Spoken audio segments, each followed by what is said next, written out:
Hello students, आज हम class 10 mathematics के प्रमेय 35 को समझेंगे और इस प्रमेय से रिलेटेड जो चैप्टर है 7.2 उस चैप्टर के एक सवाल को हम लोग जो है हल करेंगे।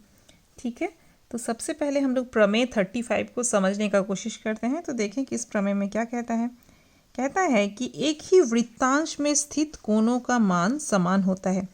तो देखिए, एक ही वृत्तांश, अब वृत्तांश का मतलब क्या होता है सबसे पहले हम लोग समझ लें। ठीक है, तो वृत्तांश का मतलब होता है कि मान लीजिए हमने एक वृत्त बनाया। अगर एक वृत्त का हमने चित्र बनाया तो वृत्तांश का मतलब होता है वृत्त का अंश। जैसे मान लीजिए मैंने यहाँ पे एक चाप लिया है AB। अगर ऐसा एक चाप लिया तो हमारे पास देखिए दो वृत्तांश हो गया। एक वृत्तांश हो गया यहाँ से यहाँ तक, और दूसरा वृत्तांश कौन सा हो गया, इस बिंदु से यहाँ से लेकर के यहाँ तक। तो दो भागों में, दो अंशों में जो है ये वृत्त टूट गया, एक ये वाला अंश और एक ये वाला अंश। इस तरह से हम लोग किसी वृत्त को तीन अंशों में भी तोड़ सकते हैं। जैसे मान लीजिए AB, ये हो गया एक वृत्तांश, और एक वृत्तांश हो गया BC।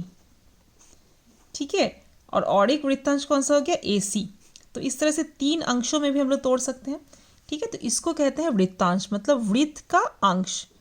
ओके, तो अब हम लोग जो है प्रमेय को समझने का कोशिश करते हैं। तो देखिए, एक ही वृत्तांश में स्थित कोणों का मान समान होता है। तो यहाँ पे देखिएगा दो वृत्तांश लिया गया है। एक वृत्तांश लिया गया है APB, ये वाला APB, और एक वृत्तांश लिया गया है ACDB, मतलब ये वाला भाग वृत्त का और ये वाला भाग, दो भाग लिया गया है। ठीक है, तो मान लेंगे O केंद्रीय वृत्त के कोण ACB एवं ADB कोई दो कोण इस वृत्तांश में स्थित है। हम लोग क्या मान लेंगे कि O केंद्र वाले वृत्त के ACB और ACB और ADB, मतलब ये दोनों कोण जो हैं ACB और ADB, ये दोनों जो कोण हैं वे ACDB, मतलब इस वृत्तांश में स्थित है। ये हम लोग सबसे पहले प्रमेय में मान लेंगे। प्रमाणित करना होगा कि ACDB जो वृत्तांश है उसमें स्थित सभी कोण समान होते हैं। यही तो प्रमाणित करना है हम लोगों को कि किसी एक ही वृत्तांश पर जितने भी कोण होते हैं वो सब समान होते हैं। अर्थात अगर हम लोग यहाँ पे भी कोई कोण ले, इस वृत्तांश में, ये जो वृत्तांश है यहाँ पे भी अगर कोई कोण ले तो वो भी इसके समान होगा, इन दोनों के। अगर यहाँ पे भी कोई कोण बना ले हम लोग तो वो कोण भी जो होगा इन दोनों के समान होगा। मतलब सारे जितने भी कोण बनेंगे किसी भी बिंदु पे इस वृत्तांश में, वो सब जो है समान होंगे आपस में। ठीक है, तो हम लोग कोई दो कोण के लिए प्रमाणित कर देंगे, कोई भी रैंडम दो कोण के लिए अगर ये प्रमाणित कर सकें तो इसका मतलब क्या होगा कि सभी कोणों के लिए ऑटोमेटिक प्रमाणित हो जाएगा, क्योंकि हमने ये दो कोणों को रैंडम लिया है, मतलब किसी भी दो कोण को सिलेक्ट कर लिया है। तो अगर ये दो कोण बराबर हो जाएंगे तो इससे प्रमाणित हो जाएगा कि बाकी जितने भी कोण हैं इस वृत्तांश में वो सब जो हैं बराबर होंगे। ठीक है, तो प्रमाणित कैसे, प्रमेय जो है प्रमाणित हो जाएगी। यहाँ तक हो गया। अब है रचना। इस प्रमेय में हम लोग रचना क्या करेंगे। प्रमेय का चार भाग होता है, हम लोग जानते हैं किसी भी प्रमेय का। पहला है क्या दिया गया है, प्रदत्त, क्या प्रमाणित करना है, क्या सिद्ध करना है। तीसरा भाग होता है क्या रचना है, और चौथा भाग होता है क्या प्रमाण है। तो रचना में देखिए, रचना में OA और OB बिंदुओं को सरल रेखा द्वारा मिलाया, मतलब केंद्र O को A से और केंद्र O को B से सरल रेखा के द्वारा मिलाया। ठीक है, ये हम लोग रचना करेंगे। अब प्रमाण में आते हैं, ये सबसे इम्पोर्टेंट पार्ट है प्रमाण। तो अब हम लोग प्रमाणित करेंगे कि ये जो कोण है ये बराबर है। तो देखिए APB वृत्तचाप द्वारा, अब देखिए ये जो APB जो वृत्तचाप है इसके द्वारा निर्मित AOB केंद्र पर स्थित कोण। देखिए इस चाप के द्वारा केंद्र पर कौन सा कोण बन रहा है, AOB बन रहा है। ठीक है, APB चाप के द्वारा केंद्र पे, और इस परिधि पे, शेष परिधि पे जो है वो कौन सा कोण बन रहा है, ACB। ये पिछले प्रमेय में आपने पढ़ा था कि केंद्र पे बनने वाला जो कोण है वो परिधि पर बनने वाले कोण का क्या होता है, दोगुना होता है। तो इसीलिए AOB कोण जो है, देखिए AOB कोण ये जो हो जाएगा दोगुना हो जाएगा, 2 गुना ACB, इसका दोगुना इस कोण का। ठीक है, उसके बाद फिर देखिए अब APB चाप के द्वारा AOB कोण तो केंद्र पे बन रहा है, लेकिन शेष परिधि पे ये कोण भी बन रहा है ADB, तो इसीलिए इस कोण के लिए भी क्या हो जाएगा, ये कोण जो होगा इस कोण का भी क्या हो जाएगा, दोगुना हो जाएगा। तो इसीलिए AOB बराबर 2 कोण ADB, 2 कोण ADB। अब इन दोनों समीकरणों में देखिए राइट हैंड साइड जो लेफ्ट हैंड साइड क्या है, बराबर है AOB, तो इसलिए राइट हैंड साइड भी क्या बराबर हो जाएगा, बराबर हो जाएगा। तो इसीलिए 2 कोण ACB बराबर 2 कोण ADB। ठीक है, ये वाला बराबर ये लेफ्ट हैंड साइड भी बराबर हो गया। अब दोनों तरफ से 2 2 कैंसिल हो गया, तो इसीलिए ACB बराबर ADB। ठीक है, तो हम लोग को यही प्रमाणित करना था कि ACB और ADB बराबर है। बस जैसे ये प्रमाणित हो गया तो हमारा ये प्रमेय जो है प्रमाणित हो गया। ये काफ़ी इंपॉर्टेंट प्रमेय है, ये बस छोटा सा है लेकिन काफ़ी इंपॉर्टेंट है। ठीक है, तो इसको आपको जैसे दिया हुआ है बुक में वैसे ही कर लेना है। इसके बाद जो है हम लोग इस चैप्टर के इस थ्योरम से रिलेटेड जो चैप्टर है 7.2 उसका एक सवाल हल करने का कोशिश करते हैं। ठीक है, तो 7.2 का सवाल है, हाँ ये वाला क्वेश्चन नंबर 1। तो यहाँ पे एक चित्र दिया हुआ है, पास के चित्र में लिखा हुआ, पास के चित्र में DBA बराबर 40 डिग्री, BAC बराबर 60 डिग्री, CAD बराबर 20 डिग्री, DCA व BCA का मान निर्णय करें। BAD व DCB के योग का मान कितना होगा ज्ञात करके लिखें। अब जैसे जैसे दिया गया है जो हम लोग जो है इस चित्र में धीरे धीरे करके जो है पॉइंट कर लेंगे, हम लोग यहाँ पे निरूपित कर लेंगे कि कौन सा कितना डिग्री है, वो चित्र में हम लोग लिख लेंगे। ठीक है, तो आपकी सुविधा के लिए मैंने कॉपी में भी चित्र जो है बना लिया है। देखिए ठीक बुक में जैसा चित्र दिया गया है वैसे ही ये वाला। अब कौन सा कोण कितना दिया गया है वो भी हम नोट कर लेते हैं। ठीक है, तो क्या क्या दिया है देखिए, DBA है 40, तो DBA ये है 40, तो हम लोग यहाँ पे लिख लेंगे कौन सा 40 है, तो DBA ये वाला है 40। ठीक है, अच्छा किताब में और क्या दिया हुआ है, BAC बराबर है 60, BAC ये है 60। और क्या दिया हुआ है, CAD ये दिया हुआ है, ये वाला कोण 20।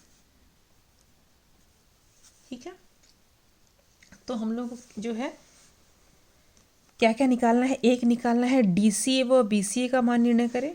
DCA कौन सा, DCA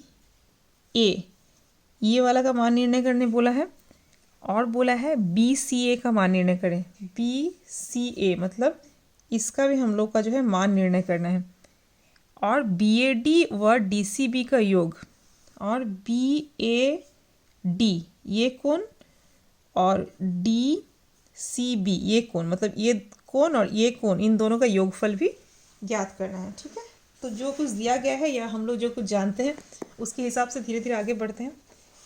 तो सबसे पहले लिखेंगे, देखिए चूँकि DBA और DCA जो है एक ही चाप AD के द्वारा एक ही वृत्तांश पर निर्मित है। देखिए कौन कौन सा, DBA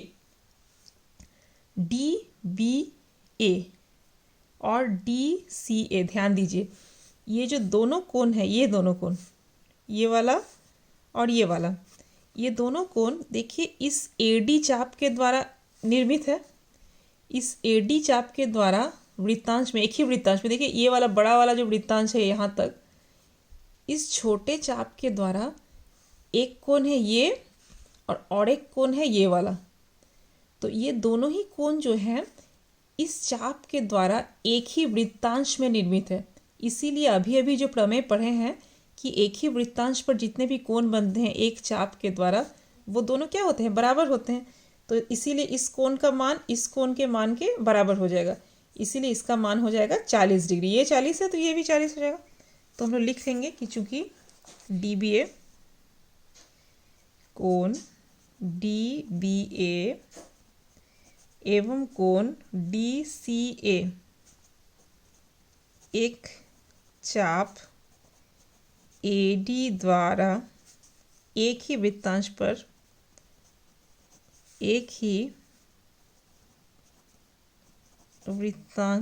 पर निर्मित दो कोण हैं। अतः इसीलिए प्रमेय से अभी भी जो प्रमेय पढ़े हैं से कोण डी सी ए बराबर कोण डी बी ए, कोण डी सी ए बराबर कोण डी बी ए बराबर 40 डिग्री। तो हम लोग को डी सी ए का मान निकालने बोला है, तो डी सी ए का मान 40 हो गया। ठीक है, ठीक है। इसके बाद देखिए फिर हम लोग क्या करेंगे, फिर कोण, देखिए यहाँ पे बी ए डी का मान कितना होगा, इस कोण का मान आप लोग बता सकते हैं। देखिए बी ए डी मतलब ये बड़ा वाला कोण, तो ये बड़ा वाला कोण किसका किसका योगफल है, 60 और 20 दोनों को जोड़ देंगे तो ये बड़ा वाला कोण आ जाएगा। तो फिर कोण बी ए डी बराबर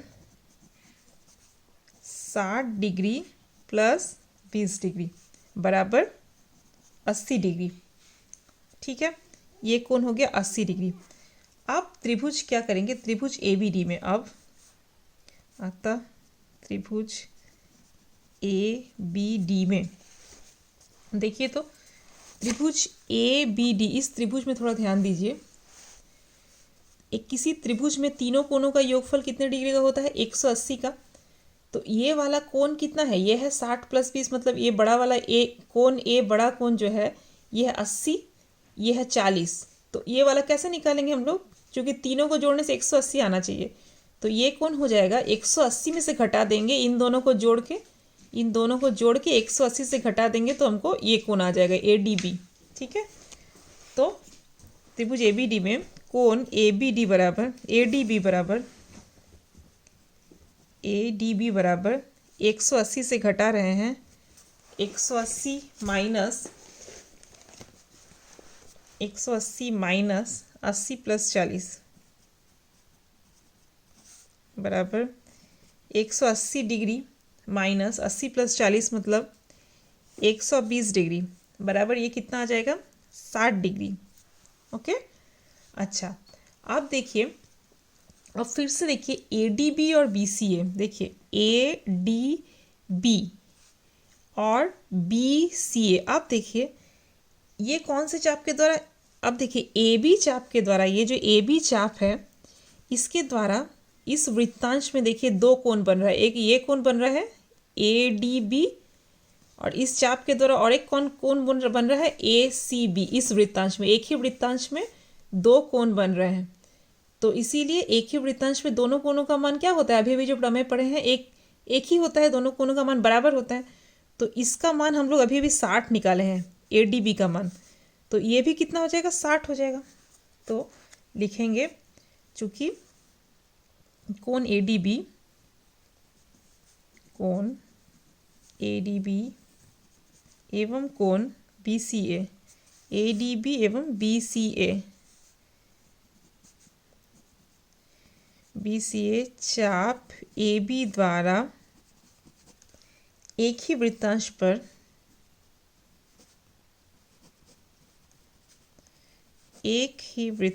पर निर्मित कोण है, इसीलिए कोण बी सी ए बराबर कोण ए डी बी बराबर ये कितना हो जाएगा, 60 डिग्री। ये 60 निकला है अभी अभी, तो ये भी जो है 60 डिग्री हो जाएगा। ठीक है, तो इसीलिए अब हम लोग को निकालने के लिए बोला है क्वेश्चन में बी ए डी और डी सी बी का योग निकालें, तो इसीलिए अतः देयरफॉर कोण बी ए डी प्लस कोण डी सी बी बराबर हो जाएगा बी ए डी कितना है देखिए, तो बी ए डी है 60 + 20, तो बी ए डी के जगह में हम लोग लिखेंगे, देखिए बी ए डी के जगह में लिखेंगे 60 डिग्री प्लस 20 डिग्री प्लस, और डी सी बी के जगह में कितना लिखेंगे, डी सी बी कौन सा, डी सी बी मतलब ये कोण प्लस ये कोण। इस कोण का मान कितना निकला है देखिए, तो डी सी ए का मान देखिए 40 निकला है ना, डी सी ए का मान ये 40 निकला है। और इस कोण का मान कितना निकला है देख लीजिए, बी सी ए, तो बी सी ए का मान निकला है 60। ठीक है, तो इसीलिए डी सी बी के जगह में लिखेंगे, डी सी बी के जगह में लिखेंगे इतना प्लस इतना, क्योंकि इन दोनों को जोड़ने से तब ना डी सी बी आएगा। तो 40 + 60, तो बराबर 60 + 20 मतलब 80 प्लस 40 + 60 मतलब कितना होता है 100 डिग्री। तो इन दोनों को जोड़ेंगे तो 180 डिग्री आंसर। तो हम लोग का ये आ गया। ओके, तो इस वीडियो में बस इतना ही, मिलते हैं नेक्स्ट वीडियो में। Thank you so much.